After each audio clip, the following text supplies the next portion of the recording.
Olá, amantes de terror e relatos sombrios, tudo bem com vocês? Estão preparados para o vídeo de hoje? Separei 3 relatos reais extremamente perturbadores que vão te deixar paralisado de medo, mas antes de começar o vídeo, se possível, deixe o like e se inscreva no canal se ainda não for inscrito.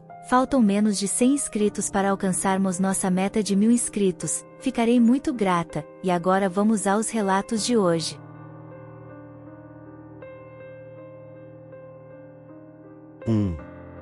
Visitadas por algo poderoso. O meu nome é Samantha, eu moro em São Paulo e tenho 17 anos, neste ano de 2004. Tenho 2 amigas que são inseparáveis, Tamara e Juliana. As 2 moram no mesmo prédio que eu, têm a mesma idade que eu, a Tamara é 2 semanas mais nova e a Juliana é 1 mês mais velha, e as 2 estão no mesmo colégio que eu, na mesma classe. A gente ficou enchendo os nossos pais para eles colocarem a gente no mesmo colégio. Nós somos amigas desde que éramos bem novas, nos conhecemos no prédio onde moramos, acho que desde os 6 ou 7 anos.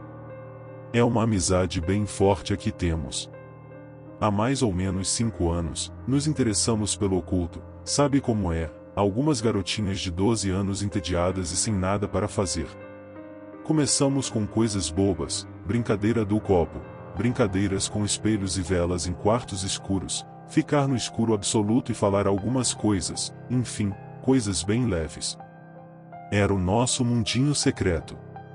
Ninguém de fora da nossa pequena roda sabia o que fazíamos e assim nos sentíamos especiais. O tempo foi passando e fomos nos aprofundando no oculto, mas sem centralizar em algo, vendo um pouco de tudo.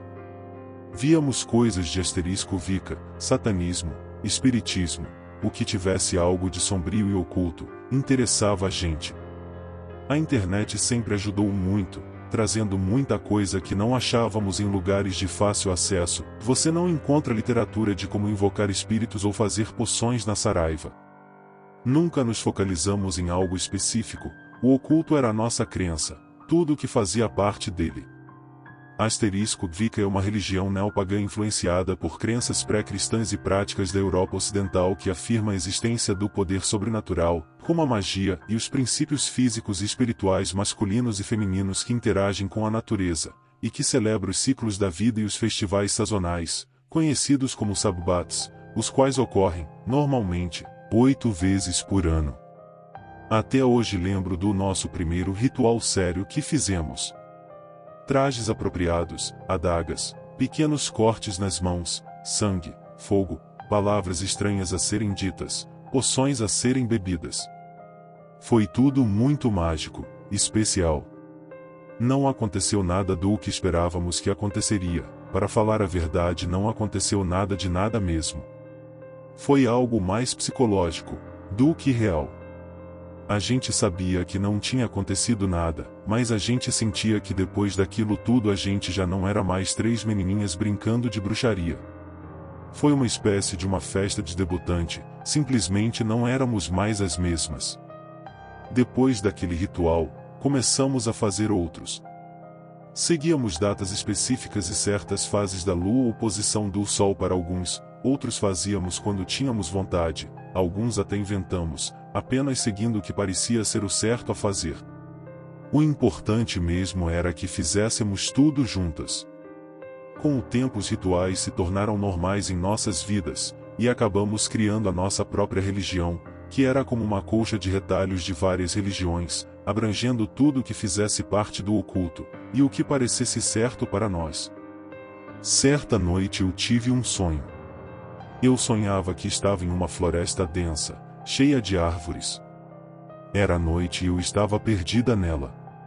Depois de vagar por algum tempo na escuridão eu consegui ver uma clareira com uma fogueira, e fui naquela direção.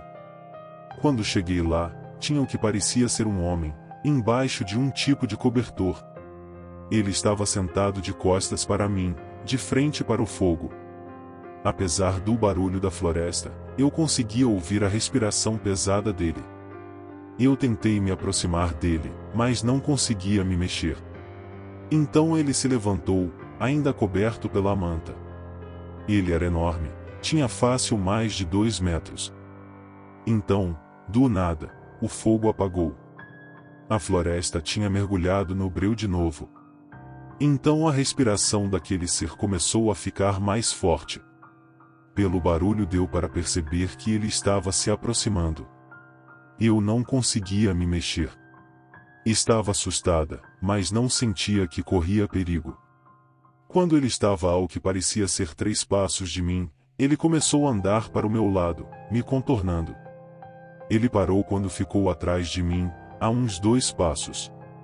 A única coisa que eu ouvia era aquela respiração forte agora. Parecia quase um cavalo respirando depois de uma corrida.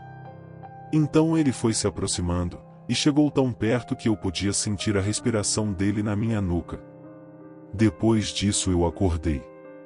Aquele sonho ficou na minha cabeça, eu não conseguia parar de pensar nele. Será que tinha sido alguma entidade que me visitou durante o sono? Parecia tão real. Aquela noite tinha sido numa quarta-feira. Na sexta-feira Juliana perguntou se queríamos ir para o sítio que a família dela tem no interior de São Paulo. Por falta de algo melhor para fazer acabamos indo para lá mesmo. Não ia mais ninguém além da gente do irmão mais velho da Ju, que por acaso é quem levaria a gente para lá. Então preparamos as nossas malas, não esquecendo as nossas velas, cristais, adagas e coisas do gênero, e fomos para lá. Chegamos lá na sexta noite. Nós 4 ficamos lá conversando e jogando conversa fora numa boa. Depois de um bom tempo fomos dormir. O dia seguinte foi uma beleza, sol o dia todo, piscina, um macarrão vegetariano bem levinho no almoço, um pouco de bronzeamento à tarde, uma maravilha só. Mas quando o sol começou a se pôr, um monte de nuvens começou a juntar. Fomos tomar banho e preparar algo para jantar. Quando eu saí do banho a Juliana falou que seria só nós 3 durante a noite, pois o irmão dela tinha saído para a cidade para curtir o final de semana do jeito dele. Era justamente o que queríamos. Um tempo só para nós, garotas, para falarmos e fazer o que quiséssemos. Depois do jantar ficamos na varanda da casa conversando.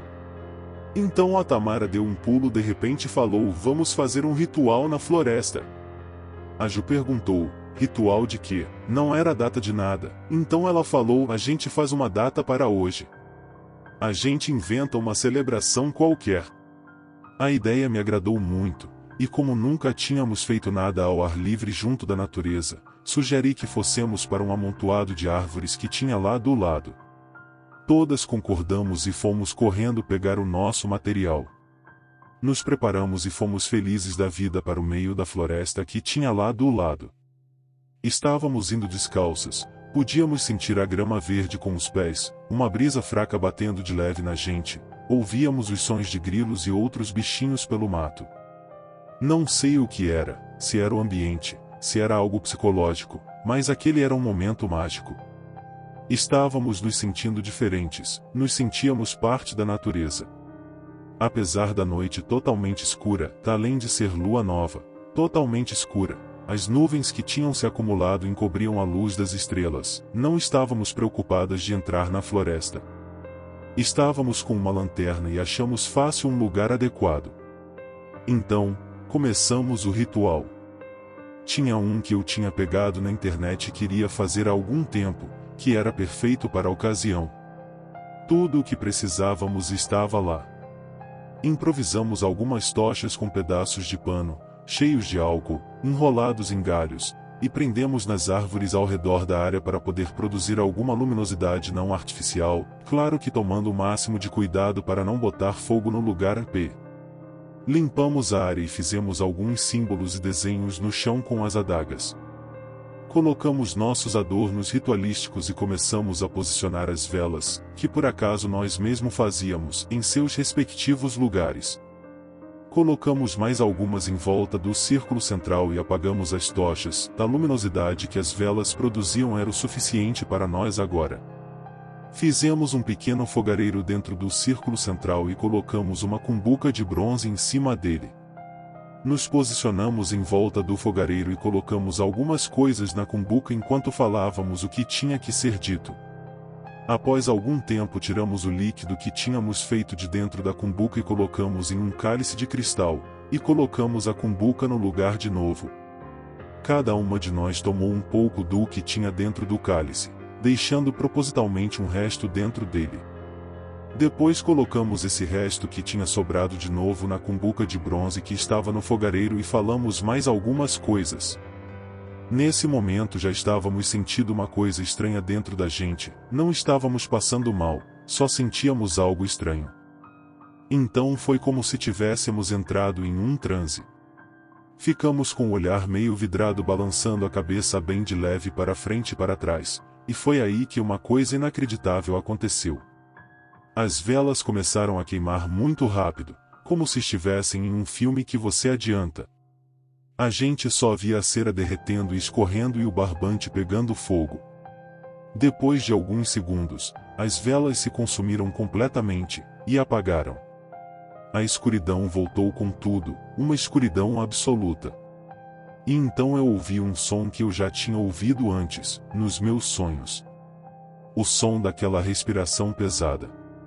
Estava vindo bem do meio do círculo que tínhamos feito, bem do meio da gente. Nós estávamos ajoelhadas de mãos dadas, fazendo um círculo com os nossos braços.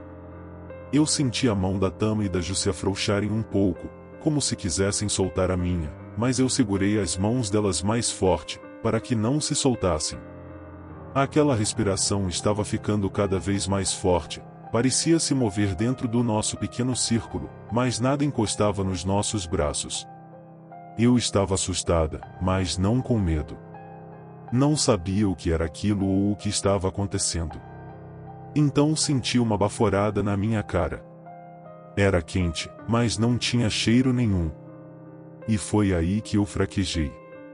Eu soltei um grito, levantei e soltei a mão da Tama e da Ju, me virei e saí correndo. Eu percebi que as duas fizeram a mesma coisa. Chegamos rápido na casa, e assim que entramos fechamos a porta e acendemos todas as luzes. Tínhamos deixado todas as nossas coisas para trás, mas não tínhamos a mínima intenção de voltar. Estávamos em completo êxtase. Você viu aquilo? O que foi que acabou de acontecer ali? Será que tá vindo pra cá? Não sei, não estou vendo nada, mas eu não vou lá fora ver se tem alguma coisa lá ainda. Nós estávamos totalmente eufóricas, completamente assustadas, mas eufóricas. Nunca tinha acontecido nada demais nos nossos rituais. Se acontecia alguma coisa, sempre tinha uma explicação lógica por trás, mas não dessa vez.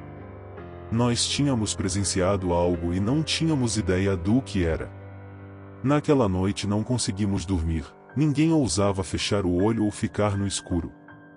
Não ouvimos nenhum barulho estranho vindo lá de fora, nenhum vulto escuro andando pela floresta, nada, mas estávamos bem assustadas. Ficamos acordadas até o irmão da Ju chegar de manhã. Então desabamos. Dormimos na sala onde tinha bastante luz. Acordamos um pouco depois do meio-dia. Como não poderíamos mais adiar aquilo, juntamos coragem e fomos até o lugar onde tínhamos feito o nosso ritual na noite passada. Estava tudo normal. As coisas estavam exatamente onde tínhamos deixado, as adagas fincadas no chão, as linhas dos desenhos e dos símbolos intocadas, as velas completamente derretidas, e o fogareiro ainda com madeira sem queimar, com a cumbuca de bronze ainda com o resto do líquido. Nós juntamos nossas coisas e fomos embora, dando uma bênção final no lugar. Naquela tarde fomos embora. Até hoje não sei o que foi que aconteceu. Até pensei que podíamos ter feito alguma bebida alucinógena naquele dia, e o que vimos e sentimos era só um resultado dos efeitos da bebida. Para ter certeza, nós fizemos a bebida de novo, mas sem fazer o resto do ritual, só a bebida e demos para a Tama beber. O tempo passou e nada. Ela não sentiu nada e não viu nada. Depois disso nos convencemos de que realmente aconteceu alguma coisa. Eu deixei aquele ritual, das instruções, separado, bem guardado e marcado, para quando tivermos mais experiência no assunto, afinal isso é uma coisa com que não se brinca, ainda mais quando dá certo. Mas será que foi o ritual que funcionou mesmo? Ou era alguma entidade da floresta, alguma protetora ou coisa parecida, que atendeu o nosso chamado? Até hoje eu imagino se o que aconteceu tem alguma ligação com o meu sonho. 2. Promessa quebrada. O meu namorado e eu nos mudamos para o nosso primeiro apartamento há 2 anos atrás, depois de muito trabalhar para conseguir o dinheiro para conseguirmos o apartamento. Então estávamos muito contentes, já que o apartamento em questão era bem caro, bem seguro e desde o primeiro momento em que o vimos nos apaixonamos por ele. Era um pouco pequeno, tinha 2 suítes e ficava em Moema, em São Paulo. Quando nós finalmente nos acertamos no lugar, já sentimos algo de estranho. Foi assim desde o começo. Na primeira semana, eu fiquei doente e não conseguia comer nada e sentia uma sensação intensa de claustrofobia no corredor que ligava os quartos. Isso era algo que praticamente todos que visitavam o apartamento sentiam. A primeira coisa que começou a acontecer foi um som que vinha da cozinha. A cozinha tinha uma porta que saía para a pequena sala de jantar e dividia a parede com o nosso quarto, onde ficava a cabeceira da nossa cama. Do outro lado ficavam os armários e a pia. Os sons eram de alguma coisa sendo arranhada. O meu namorado me acordou várias vezes dizendo que podia ouvir alguém movendo os pratos e os talheres. Antes de mudarmos para esse lugar, ele era completamente cético, enquanto eu tinha uma mente mais aberta por causa de alguns fatos do meu passado. Agora ele já não é mais cético, mas ainda é bem lógico e uma pessoa com o pé no chão. Nessa época eu comprei um baralho de tarô e descobri que era muito boa com ele. Para todas as pessoas que eu li as cartas, aconteceu o que eu li. Em uma ocasião, eu estava fazendo uma leitura para uma amiga minha. Eu tinha chegado em um ponto crucial da leitura, quando todos os copos, talheres e pratos começaram a chacoalhar no escorredor, o que fez a nossa sessão acabar mais cedo. Em uma outra ocasião o meu namorado, essa minha amiga e eu estávamos na sala e eu senti alguma coisa bater na parte de trás da minha cabeça. Quando eu olhei para o chão, eu vi a tampa de um perfume meu que estava dentro do meu banheiro. A minha amiga e o meu namorado viram isso acontecer. Antes que eu pudesse falar alguma coisa, o vidro inteiro de perfume acertou a minha cabeça, me machucando feio. Quando eu olhei no corredor, para maior surpresa ainda, a porta do meu quarto estava fechada. Nós tínhamos 2 retratos na nossa sala, um de Jesus e um de Maria, e uma noite quando voltamos de uma boate o retrato de Jesus estava quebrado e espalhado pela sala inteira. Ele tinha sido pregado na parede quando colocamos ele lá, então eu não tenho ideia de como ele pode ter caído. E o prego ainda estava na parede. Outra coisa, nós geralmente achamos uma caixa que nós guardamos os nossos piercings e os nossos brincos no meio do chão da sala, e nós guardamos essa caixa dentro do nosso armário no nosso quarto. Uma vez os pais do meu namorado estavam nos visitando, e estavam rindo e não estavam acreditando nem um pouco nas coisas que nós estávamos falando que estava acontecendo. Então do nada uma boneca que eu guardo em uma prateleira na sala, saiu voando atravessando a sala inteira e caiu na frente deles. Depois disso eles pararam de rir e começaram a se sentir bem desconfortáveis lá em casa e então foram embora. Uma outra noite, o meu namorado e eu estávamos sentados na cama vendo televisão e ele ouviu o que parecia ser um rosnado na orelha dele. Isso era tudo como que ele pode descrever o que ele ouviu, e uma coisa eu posso garantir, eu nunca vi ele tão assustado desde que eu conheço ele. Ele estava paralisado de medo, mas eu não tinha ouvido nada. Nós acabamos fazendo uma sessão espírita com o copo e com as letras, para tentar descobrir o que estava acontecendo no nosso apartamento. Eu já havia feito várias outras antes em outros lugares e estava um pouco preocupada, já que em todas elas teve alguma atividade. Algumas que eu fiz, especialmente as que eu fiz na faculdade com os amigos, foram extremamente assustadoras. Mas essa acabou não sendo. A conexão estava um pouco fraca e nós não descobrimos muita coisa. Uma coisa importante foi que nós fizemos uma promessa ao espírito, de que nós tentaríamos entrar em contato com ele depois. Nós não tentamos. Na nossa última noite lá, a coisa mais assustadora aconteceu. Um amigo nosso estava nos ajudando a empacotar as coisas e nos ajudando a resolver as coisas que tínhamos deixado para a última hora. O meu namorado, o nosso amigo e eu estávamos deitados de bruços na cama, no nosso quarto, que estava completamente vazio, exceto pela cama, quando uma sensação meio gélida, horrível e arrepiante tomou conta da gente. Nenhum de nós falou uma palavra, simplesmente olhamos um para o outro, em completo silêncio. Eu juro por tudo que é sagrado que cada pelo do meu braço, das minhas costas e da minha nuca se arrepiou completamente. Eu sentia que o meu cabelo ia ficar branco. Eu finalmente olhei para o meu namorado e falei para ele ir trancar a porta da frente. Ele foi correndo, e muito assustado. Então todos nós corremos para a sala em pânico total. Nós fechamos a porta do corredor, nos sentamos no chão e ligamos a TV para gerar algum barulho, apesar de não querermos falar uma palavra. Aquela sensação não ia embora. Todos nós tínhamos a impressão de que havia algo nos olhando através da porta do corredor, através da madeira da porta. Pode parecer meio estranho, mas você teria que estar lá para entender o pavor que estávamos passando. Foi a coisa mais horrível que já me aconteceu na vida. Parecia que toda a energia do prédio inteiro estava concentrada no nosso apartamento, dava quase para ouvir ela estalar. No final o nosso amigo não conseguiu mais aguentar aquilo e foi para a casa dele, com uma cara muito pálida e acabada.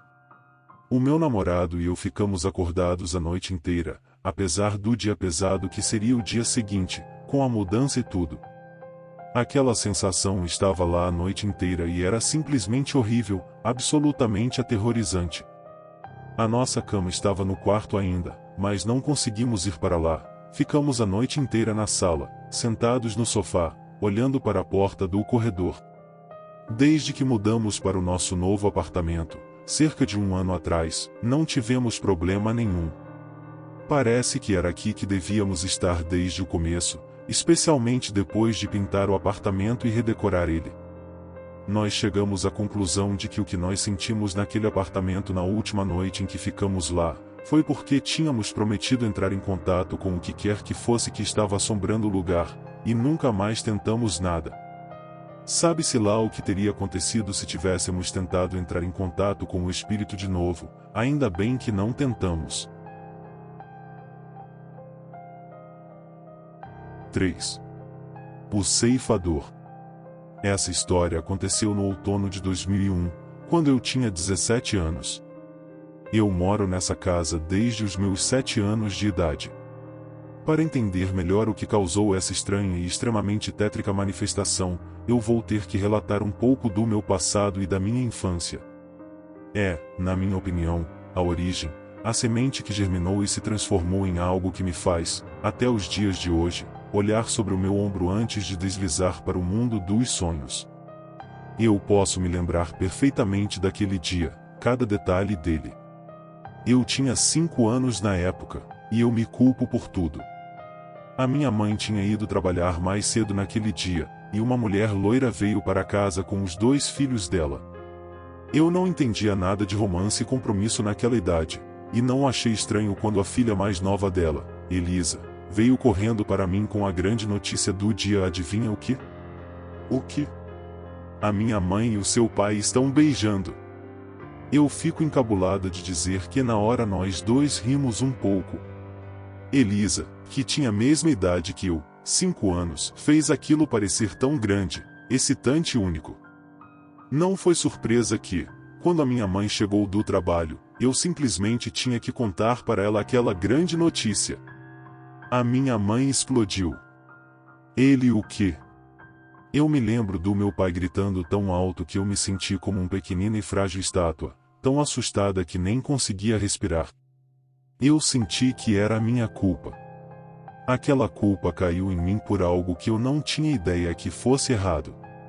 Nem preciso falar, nós saímos de casa para longe dele, para uma casa pequena e apertada, só eu e a minha mãe, sozinhas. Eu sempre perguntava por que eu não podia ver o meu pai, e chorava muito. Eu me lembro de me transformar em uma criança muito quieta, muito triste no fundo da alma. A minha mãe eventualmente encontrou alguém que poderia nos sustentar melhor, nos dar mais estabilidade, mas por dentro eu continuei do mesmo jeito. Eu cresci com aquela culpa dentro de mim, e nunca me importei em processar tudo. Eu também acabei virando aquela criança que os outros pegam no pé na escola.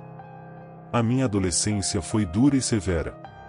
Eu estava muito confusa com tudo.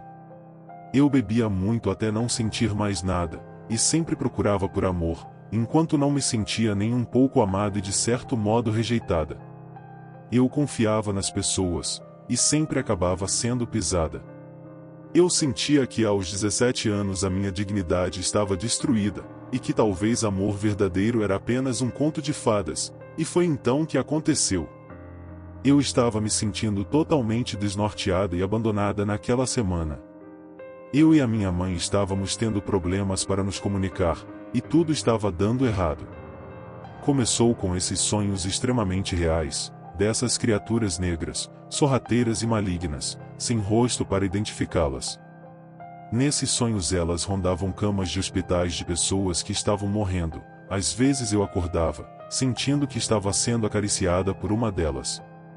A única classificação que eu tenho delas é que eram os ceifadores da morte. Sombras sem faces, mascaradas pela escuridão, elas me aterrorizavam no meu subconsciente, nos meus sonhos. Eu nunca tive sonhos tão vívidos e repetidos. Eles finalmente acabaram uma noite quando eu estava deitada na minha cama. No meu sonho eles estavam em volta de mim, me cercando na minha cama. Então eles começaram a rasgar a minha pele, cavavam o meu corpo em busca da minha alma, roubando o meu fôlego. Eu acordei completamente suada, sentindo o conforto do leve abraço do meu lençol. E, quando eu olhei para frente, havia um deles, na frente do meu armário. Eu não conseguia respirar de novo. Eu pensei que aquilo fosse sumir se eu esfregasse os meus olhos, mas quando não sumiu, eu entrei em pânico. Eu queria gritar. Eu podia sentir o meu corpo inteiro gritando por dentro. A última coisa que eu me lembro foi aquela figura envolta em sombras esticando o braço, como se dissesse, venha comigo. Pareceu uma eternidade, mas finalmente eu me levantei e corri para fora do meu quarto. Depois de ter esfregado os olhos 2 vezes, eu sabia que aquilo não era um sonho. Você pode questionar a minha sanidade, tudo bem por mim. Mas eu sei da verdade, você não. Eu estava lá. Eu ainda olho por cima do meu ombro todas as noites antes de dormir, mas eu nunca mais vi ele. E aí, amantes de terror, gostaram dos relatos de hoje? Algo parecido já aconteceu com vocês? Antes de falar a palavra secreta, queria lembrar vocês de se inscreverem no canal se ainda não forem inscritos, pois estamos bem perto da nossa meta de 1000 inscritos. A palavra secreta de hoje é cálice. Vejo vocês amanhã para mais relatos perturbadores. Até logo!